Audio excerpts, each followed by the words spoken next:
Good evening friends. আজকে সকাল থেকে ব্লগ করা হয়নি। বিকেলবেলা আমি আর মা বেরিয়ে পড়েছি একটা দোকানে, একটা কাজের উদ্দেশ্যে। অবশ্যই দেখাবো তোমাদের আমরা কোথায় যাচ্ছি, কিন্তু তার আগে দেখো আমি হাঁটছি, আর এটা আমার মা, আমার মিষ্টি মা আমার সাথে হাঁটছে। কোনো রকমে একটা ড্রেস আপ করে বেরিয়ে করছি, এবং ওখানে যেতে গেলে আমার কিছু টাকা তুলতে হবে। আর আমি এটিএমে চলে এসেছি টাকা তোলার জন্য, কিন্তু ভেতরে তখনও আরেকজন ছিল বলে আমার টাকা তুলতে ঢুকতে যেতে পারছিলাম না, তাই বাইরে দাঁড়িয়ে আমি ওয়েট করছিলাম। টাকা তোলা হয়ে গেছে, এইবার আমি টোটোতে উঠে আমি আর মা টাটা করে বেরিয়ে পড়েছি। আর তার আগে সকালবেলা বৃষ্টি হয়ে গেছে, সেই জন্য ওয়েদারটা এত সুন্দর লাগছিল, এত রোম্যান্টিক। আমরা মোটামুটি যেখানে যাব সেখানের জন্য পৌঁছে গেছি, তাই টোটো থেকে নেমে পড়েছি।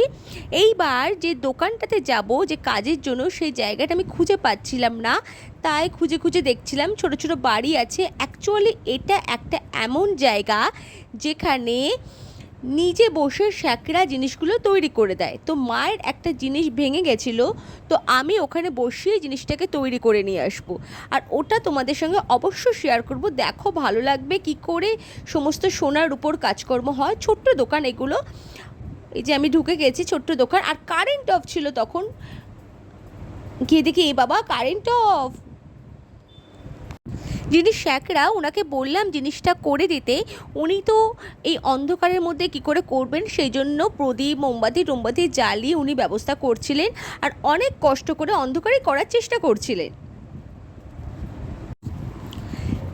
দেখো উনি কি সুন্দর করে একটা জিনিসটা ঘষছিলেন, এবং ঘষে কি একটা লাগাচ্ছিলেন, ওখান থেকে একটু রূপো লাগিয়ে গরম করে, গরম হয়ে গেলে ওটাকে আবার কোনো একটা জলে চুবিয়ে আরেকটা জলে চোবাচ্ছিলেন। আর এই প্রসেসটা দেখতে এত সুন্দর লাগে যে কি বলবো। ছোট্ট একটা রূপোকে বা কোনো একটা তামাকে কি সুন্দর করে একটা পুরো আংটি বা কোনো একটা পুরো যে কোনো আইটেম তৈরি করে দেওয়া যায়, সেটা চোখের সামনে বসে দেখতে না ভীষণ ভালো লাগে। এবং খুব ছোট্ট ছোট্ট কাজ ওনারা খুব যত্ন সহকারে অনেক কনসাসলি এই কাজগুলো করেন। দেখো আমার তো দেখতে এটা ভীষণ ভালো লাগে, তাই আমি যখন কোনো কিছু করাতে যাই আমি একেবারে ওখানে বসিয়ে করিয়ে নিয়ে আসি। তাতে একটু টাইম লাগলেও চোখের সামনে বসে উনি করে দেন, এবং সাথে সাথেই করে দেন উইথ পালিশ, এবং জিনিসটা পুরো নতুনের মতো চকচকে করে তৈরি করে দেন।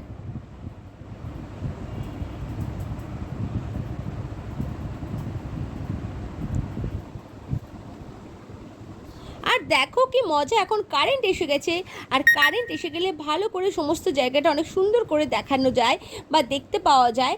আর তোমরা দেখো পরিষ্কার করে দেখতে পাচ্ছ কি সুন্দর উনি একটার একটা করে ব্যাপারটাকে গাঁথছিলেন, আর এত সুন্দর করে এটা তৈরি করছিলেন চেনটাকে।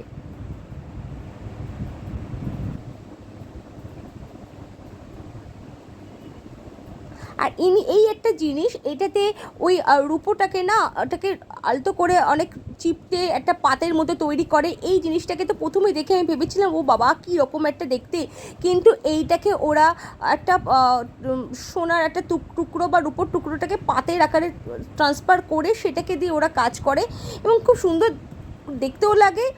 যদিও জিনিসগুলো দেখে আমার মাথায় ঢুকছিল না যে কী করে করে, আর এত সুন্দর কাজ করে করতে হয় এগুলো। আর ছোট্ট ঘর, আর এই দিকটাতে একটা ওয়াশের জায়গা আছে, কিন্তু প্রচুর বড় বড় ইঁদুর ছিল। আমি তো ভয়ে ওই জন্য তাকাচ্ছিলাম না, আর বারবার ওইদিকে তাকিয়ে আসছিলাম, কারণ ইঁদুর আমি ভীষণ ভয় পাই।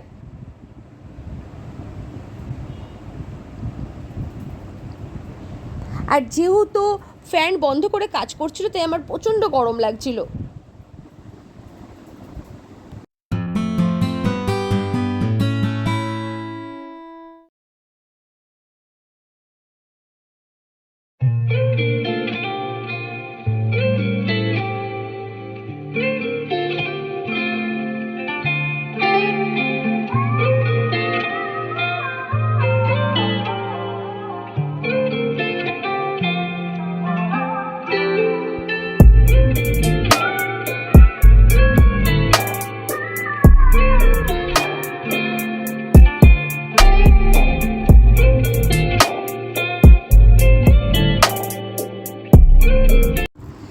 আজকের ভিডিও এই পর্যন্তই।